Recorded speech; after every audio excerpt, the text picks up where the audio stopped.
How's it going, YouTube? Right, we're back on the camper again today.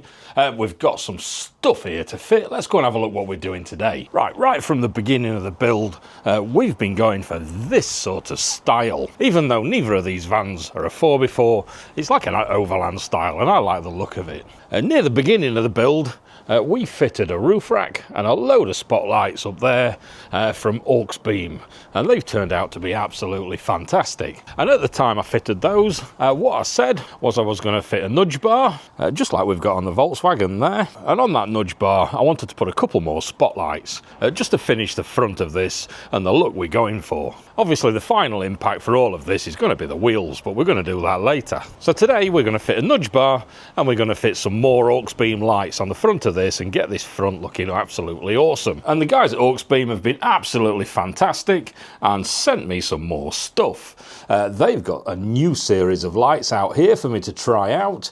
These are like a dual colour DRL, so these look absolutely fantastic. And we've got a switch panel as well to put up that we can wire up all our lights and other stuff, which I definitely want to do to this panel, and it's got like a remote unit and things like that. So this video is going to be in a bit of a few parts. The first bit is we're going to fit this nudge bar to it. I got this one off of eBay. It was relatively cheap. For anybody that says these are dangerous, they're really not. They're not like they used to be. They used to be really thick and part of the chassis and all that sort of stuff when there was called bull bars.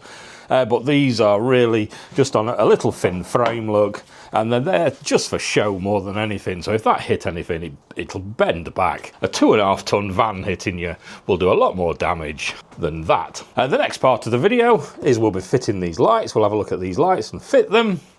And then what we'll do is we'll fit this switch panel, and then that'll control all the lights, plus the existing ones we've got on there, and the more lights that we're going to have later on. That'll require this power running out into the front. We'll talk all about that when we do it, because I've got another fuse box here that we're going to fit in the front seat, because I want to get some extra power for the Bobble Van's heater anyway. So that'll give us some more power in the front end. This has got like a control box that we can add all the extra bits on it, which we'll talk about later. I've already had these lights out just to have a quick look at, and I put them on the bull bar, kind of balanced them on just to see what it looks like, and they looked great. I put that on Instagram, and I had a question on there actually asking if I got these for free. Yes, I did. The reason they asked that question is because what they've said is a lot of people are raving on about them on the videos, but then in real life they're letting water in and things like that and not lasting. One thing I will say on that is if they were crap, they wouldn't be on my van. And I definitely wouldn't be putting more on my van. The only things that are going on this van are things that I think are good. I've put a lot of my own money into this van, and I really don't want crap things going on it. And for anybody that's seen previous videos, I'm not holding back with putting decent quality bits on this van. Obviously Auxbeam and everybody else never pay me to make these videos. They give me some free samples obviously, but regardless of that, if the product was crap, it wouldn't be on the van, and I wouldn't make a video about it. So let's move on and start getting some stuff installed. Right, first thing I've actually got to do before we do anything is I've got a few bits lying around. I need to tidy up in here, because what I did yesterday was, anybody that watched the last video I did when I went out, I broke the head unit screen. So what I've done is I've changed the radio for the Atoto that I used to have in that. I really like this radio actually. And as part of that install, I fitted the DVR camera, I fitted the tyre pressure monitoring and all that sort of stuff. So we're back on this stereo system. The other one wasn't bad, it's just that I cracked the screen. So we've gone onto this one again. So I'll have a quick tidy up in here before we start, and then let's go and have a look at that nudge bar and see how we've got to fit it. Hopefully it's quite easy. Right, so our first job is to get this nudge bar on. I had a quick look through the instructions yesterday. These photos are a bit hard to tell what you're doing, but looking at this photo here, we need to take the grill off, take this little bottom bit off of the grill, and over here there looks like something that these line up to, and then we've got those little bits that go across, and those little bits bolt into the back of this. Apparently it's a 30-minute install time. So let's find out, shall we? So I think the first thing is we need to get the bonnet up on this and have a look, see how the grill comes off, and then hopefully we can find those bits that we need. Where's the keys?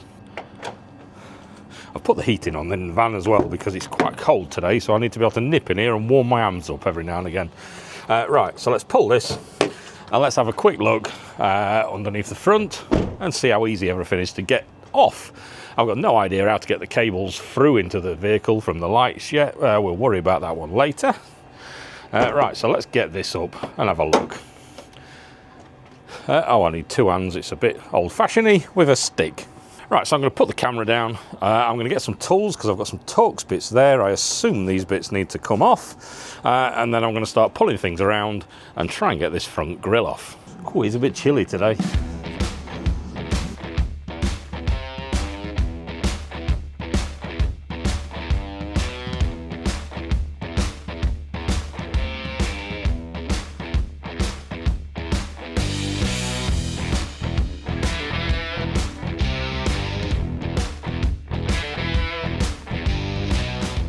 Right, I'm going to have a quick Google to see how it attaches on behind this headlight here. I don't want to pull it and break anything just in case it's bolted on. It might just be clipped, but I don't know right at this second, so I'm going to give this a quick Google. Right, just having a quick Google. It looks like there's some bolts under the headlight there as well, so what I need to do is take the headlights out. From what I can see, there's a bolt there. And then over here, there's another bolt there. And then I think the whole headlight pulls forward out of its little keyways. And then I can lift them up out of the way to get to those bolts on top of the grille. So let me get the headlights out.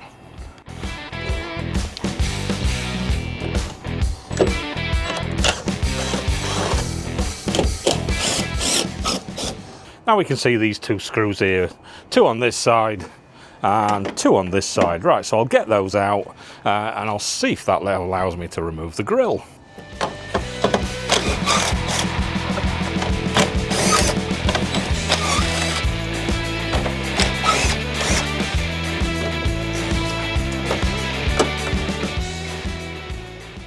Right, yes it did. There's some little clips underneath. You see these ones here, they're still in there. I need to get those out because on the back of here, look, I've just put one back in. Those clips will need to go back in these kind of holes there. So when I put the grille back on, that I can clip that into place. So I'll get all those clips off and I'll clip those in now.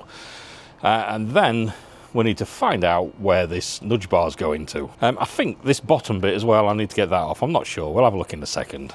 Right, I've found the bits it's supposed to go on. If we have a look at this side, look, there's one bracket. That goes like that way up, down there. You see these two mounting holes there. Right in there, look, right at the front of the chassis. If it's focusing, you can see some bolts there that it goes to in between those two plates, and right at the bottom there's a bit of plastic that we need to cut a slot through, so that'll poke out the bottom. I probably don't need this bit off, but what I think I'm going to do is I'm going to take it off anyway, just to make it all a little bit easier to get to. It's only a few screws all the way around here. Look, there's a few random ones, and I've just had a look underneath. There's a couple on the bottom as well. So I'm going to get all those off and then pull this out of the way as well so I can get in there. Right, so I'll see you in a second when all this is off. Right, that's those in now. As you can see, they're poking out the bottom. If we look down here, you can see it. There they are, just poking out the bottom there, one either side. Right, apparently these bits bolt onto those bits underneath, then the nudge bar bolts onto that bit. Right, so I'm going to get all this bolted together, get it all on, and then I'll see you back when it's literally all on. And then what I'll do is I'm going to leave all this like this for now, because we've got to mount the spotlights on and then run the cables somewhere. So I'm not going to put any of this back on yet until we've looked at the spotlights. Right, there we are, that's that on. I've had to take the number plate off because that's going to be right behind the spotlights. What I need to do is drop it down below. I need to get one of these type of number plate holders so I can fasten it down a bit lower, because I want the spotlights in that little gap there. Right, I did put the bottom grille on, as you can see. I've left the top one off because we've got to run the wires out from the spotlight, so I'll leave that as it is from now. That definitely wasn't half an hour to fit. There's two types of these bull bars. This particular one said not for camper vans and things like that. As this wasn't a camper van and it was a van, I thought it'd be all right for this, but it turns out it wasn't. Where those brackets fit down there, I had to get the grinder out a little bit and shape it a little bit so they could fit in. So I'm assuming that's what they mean when it doesn't fit a camper van. Although I did think it'd fit this one because this wasn't a camper van, this was just a normal van. Right, so let's have a look at these spotlights, shall we? That's our next job, fitting the spotlights. Right, so the next bit of our install, we'll leave that till a bit later, the control panel. The next bit is these spotlights. These are the Ray L series from Auxbeam. These are the 7-inch version. As you can see on the bottom there, we've got the main spotlight, we've got a white DRL or an amber DRL. There's a combination of the main spotlights and the DRLs, but nobody cares about that bit. What I'm going to do on this install is I'm going to wire up the white DRL. If you want to be fancy, you can use this switch panel or something like that to make it switch between the amber and the white. I might do that, I might not.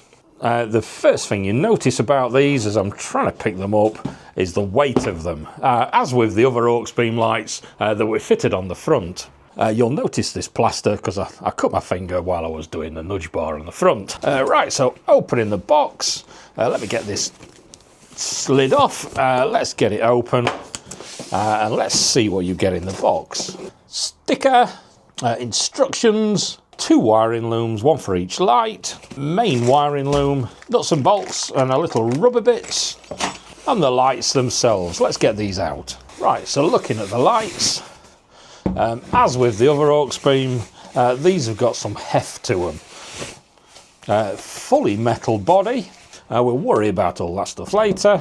Right, the lights themselves look pretty snazzy looking things. You've got the bit around the edge for the DRL and the bit across the middle as well that says Auxbeam in it. Waterproof plug on the back to plug in the loom. I'm assuming depending on which DRL you want, you wire the colour up to your side lights or your DRLs or however your vehicle is wired up. Right, in the main loom itself, let me just open this up. The main loom itself, you've got a little switch there to go on your dashboard to turn them on and off. We're not going to be wiring it up that way. This bit here, this bit will fit near your battery. You've got your positive and negative there. We've got, as you can see, 3 wires coming off it. 1 will be for that switch on the dashboard, and the other 2, 1 will be for each spotlight. This bit here should be in your engine bay next to the battery. On this vehicle, the battery is not in the engine bay anyway. So we will be fitting this loom, but I'll be cutting the wires and rewiring it and doing it a completely different way because we're going to be using this panel. But for anybody buying these lights themselves, that's how you do it. This bit would be in your engine bay near your battery. Positive and negative. It's got a fuse in line, look. 3 wires out. 1 to the switch on your dashboard. This one here to turn them on and off. And the other 2 is these 2 here, which plug in to this loom here on the back, 1 of each light. Right, so the next job is we need to get these fastened on to the nudge bar itself. What I'm going to use is these little things here. I got these from Amazon. They actually sent me the wrong ones. These are for a 60mm bar. I ordered the ones for the 50mm bar, but for some reason they sent me the wrong ones. So what I've done is I've 3D printed some little spacers, look, so I can use them. So they'll be perfectly fine. So I'm going to get these mounted to the bar. I'm going to mount these lights to the mounts, look, and then let's have a look at them.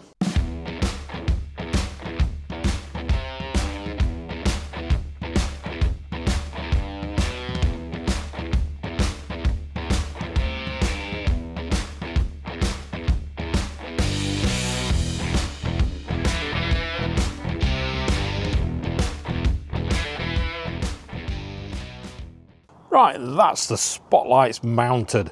I've put the grill and everything on because I've ran the wires up to here, look. I used some of this conduit stuff as well, just to cover all the wire up, just to make it look nice. And then I've cable tied it along here and brought it up there. I'm gonna have to take the headlight out again because up there's a little grommet where some wires go through into the cab, so I'm gonna take them all that way. But for today, I've had enough because it's cold, so another day, but it'll be a second for you. I'm gonna carry on and get this wired up. Let's have a look how it looks with the bonnet down. And there's how it's starting to look now at the front. I've tidied up. I've cleaned also behind there where that number plate was. Like I said, I've got to get a number plate holder down there so I can fit the front number plate back on. But that's how the front of the van's starting to look. And I think that looks good. Right, so I'll see you in a second when I carry on wiring this up. It'll be more than a second for me though, because I am cold. Right, I've been doing some stuff, and before I do any more, I need to show you exactly where I am and what I've done. First of all, I've fitted the number plate down there, so we've now got that. So if you stand back, we can actually see the number plate perfectly fine, so that'll be all right as it is. Right, I've wired these lights up now. What I've done is, like I said, I've took the loom back through here. There's a little metal bracket here. What I did is I've sanded the paint off of that, and I've used that as an earthing point, so I'm not taking too many wires through into the cab for no reason. So I've earthed the lights onto there, and then I've painted it over again so it won't go rusty. And then up behind there, I don't know if you can see it properly, I drilled another hole through into the cab area, put a rubber grommet in, I've ran my wires through, and then I've filled it up with some silicone stuff just to make sure it's all sealed up. So that's all sealed up and done. Remember, there was a white and a yellow wire coming from these. The yellow one I've not wired up. I've just wired up the white one. So these DRLs come on in white. And what I did was I've ran that through and I've wired that up to an ignition live. So when the ignition's on, these DRLs come on as well. The spotlights themselves, what I've decided to do was I've ran them in here. I've wired up the relay that I got with it, and how I've wired it up was, instead of using that switch that came with it, I've took the trigger wire from the relay. I'll draw it out in a minute so you can see what I mean. I've took it up there. It goes through the dash. It's coming out of here at the minute because what I'm going to do is, you see how I've got a switch there. I'll explain that in a second. What I'm going to do is I'm going to have another one exactly the same there, so I can turn those bottom spotlights off, because what I've done is I've wired them up to the high beam in the headlight. So when I turn the high beam on, the bottom spotlights come on as well. But what I've done here is I'm having a switch just there, so I can turn them off when I don't want them on, because obviously you're not supposed to use them like that on the road, I don't think. I'm not 100% sure, because what I've read online is obviously those ones you can't use on the road, but the bottom ones, because they're below the light of the headlight, you can use them on the road. There's kind of mixed opinions about it. So what I've done is I've wired them up to the high beam, but I've put that switch in the dashboard so I can turn them off when I don't want to use them. How I did that was the wire that goes into the back of the headlight there. There's a grey wire there. I've cut into that and soldered a wire in, and then I've taken that in, like I said, through that switch, and then down to the relay there. Right, these top lights, what I've done is I've done the same with the DRLs as those ones. I've wired them up to an ignition live, but because they're all orange across the top, in some countries I think it's not legal. I don't know about the UK, I'm not sure. But what I've done is same as these spotlights. There's a switch there. What that does is that just bypasses those DRLs on the top. So if I turn that off, the DRLs won't come on at all. The spotlights themselves, I want to be able to control those with the new Auxbeam panel.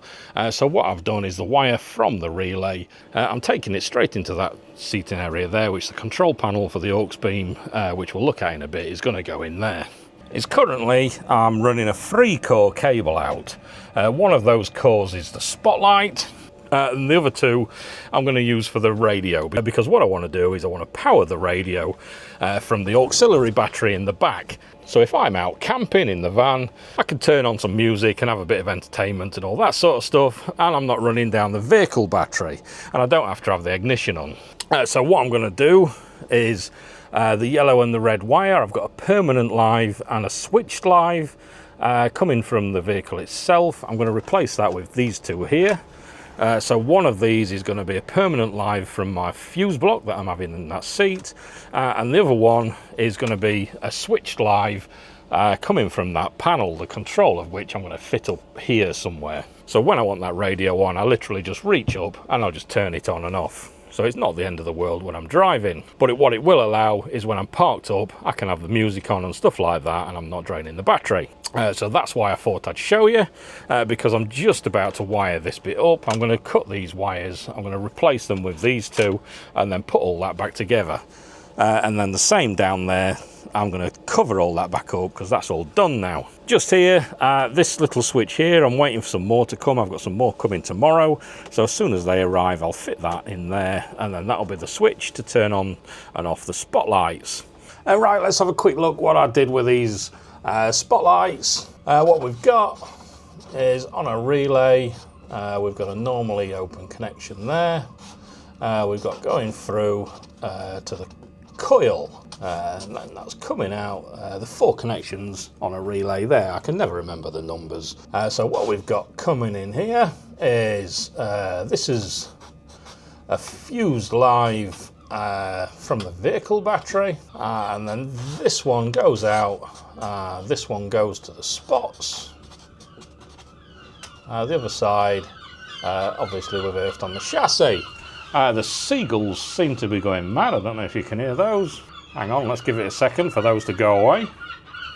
Right, to trigger the relay, obviously we've got one side of it that goes out to earth. The other side of it, we go through a switch, and then there, and then this is from the high beam of the vehicle. This is that grey wire on the vehicle headlights. We're coming through, going through the switch on the dashboard. And then when the high beam's on and that switch is closed, obviously this will energise this relay and make the lights work. And that is exactly how those bottom ones are wired up. Super, super, super simple. Right, the top ones, what I've done is, instead of doing all this bit here, what I've done is this side of this relay I'm taking straight out, and I'm taking straight to the Auxbeam panel. So the panel will be triggering this relay, and then it'll be turning on the top spotlights. That is exactly all I've done. Super simple. So this blue 3-core cable here, I'm going to run this into this seating down here. I'm going to wire up those 2 wires, like I said, and then I'm going to tidy all that area up. And then what we'll do is I'll see you in the garage, and we'll start having a look at these control panels, because these are super useful, especially if you're like me and you've got a camper van. Actually, I'll tell you what I'm going to do. The control panel, I'm going to wire it up in a completely separate video on its own, because we're going to do some other stuff with that as well, and we've got quite a bit to talk about actually. So I'm going to do a second video just of the control panel. What I'm going to do now is I'm going to cut to future me, where all this is wired up. Let's take these spotlights out for a run and see what they're like. The Ray L series 7-inch from Auxbeam.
Right, we've got a dipped beam. That's main beam. And there's the spotlights on. That makes such a difference.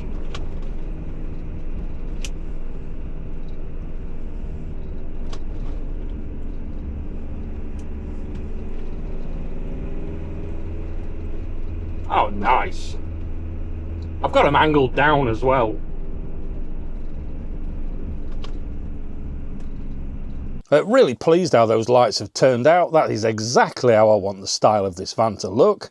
And they're super bright as well. I've now fitted the switch down here, as I said I was going to do. There's the switch for the spotlights. If I leave that on, they turn on and off with the high beam. If I turn that off, then that's just the high beam and the spotlights don't turn on at all. And that's just for the bottom spotlights. Top ones are now off this Auxbeam switch panel. So don't forget to subscribe if you want to see the next video, which is that Auxbeam switch panel install, and we're wiring up some other things to it as well to make it a lot more useful. So what I'll do is I'll put some links down below where you can check out these spotlights for yourself, the Ray L series, and the top ones as well that I've got. Any discount codes I've got, I'll put those down below as well, so you can save a bit of money if that's what you want to do. Like I said, don't forget to subscribe because we're doing the Auxbeam panel next. And I've added some extra stuff to it as well to make it more interesting. Comment below anything you'd like to say. I do like reading all your comments. Like the video if you liked it. And I'll catch you again in another video. Cheers.